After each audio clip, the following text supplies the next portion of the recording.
Hello, I'm Corporal Benoit Michaud. I'm originally from France, moved in this beautiful country several years ago, and started my career with the Ascension Parish Sheriff's Office 5 years ago.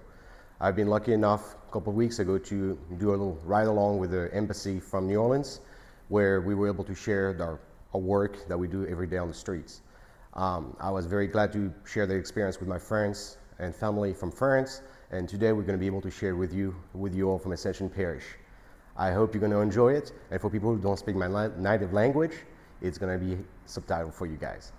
Benoît Michaud, je suis adjoint au shérif dans la paroisse de l'Ascension en Louisiane. J'ai commencé mon parcours professionnel en tant que cadre commercial pour les banques et les assurances. Et à l'époque où il y a eu les attentats de Charlie Hebdo, j'avais décidé pour pouvoir aider à mon niveau le pays, de rentrer dans la réserve de gendarmerie. La réserve m'a plu, je suis rentré totalement en tant que gendarme dans le sud de la France. Et avec ma famille, nous avons décidé de partir dans un pays différent, un pays qui me tenait à cœur, les États-Unis.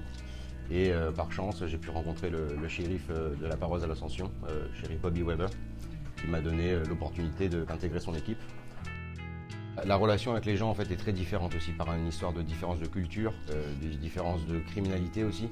L'exemple que je donne couramment, c'est qu'en France très souvent on faisait des cambriolages.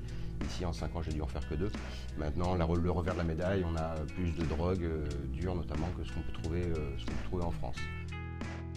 On a une sensation en fait quand on rentre à la maison d'avoir accompli quelque chose, d'avoir aidé les gens.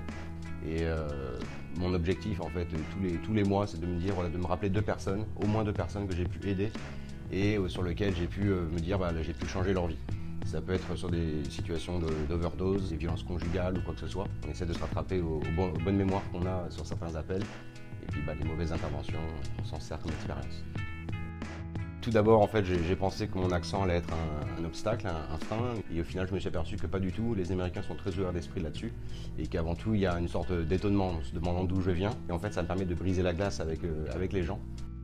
L'histoire française est présente et en fait, beaucoup de gens, notamment beaucoup d'Américains, se battent pour réhabiliter la langue française en Louisiane. Et ça, c'est quelque chose qui est quand même, on peut en être fier en tant que Français.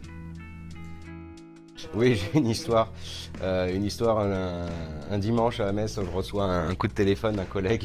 Ils avaient contrôlé en fait des Français qui avaient brûlé un feu rouge. Et bon, ils parlaient pas bien anglais, du coup c'est moi qui ai dû faire la traduction avec eux au téléphone. Et ce qui m'a fait rigoler, c'était les Français qui essayaient d'expliquer aux collègues qu'ils n'avaient pas compris le feu rouge. Et on fait ce qu'on peut pour éviter une amende.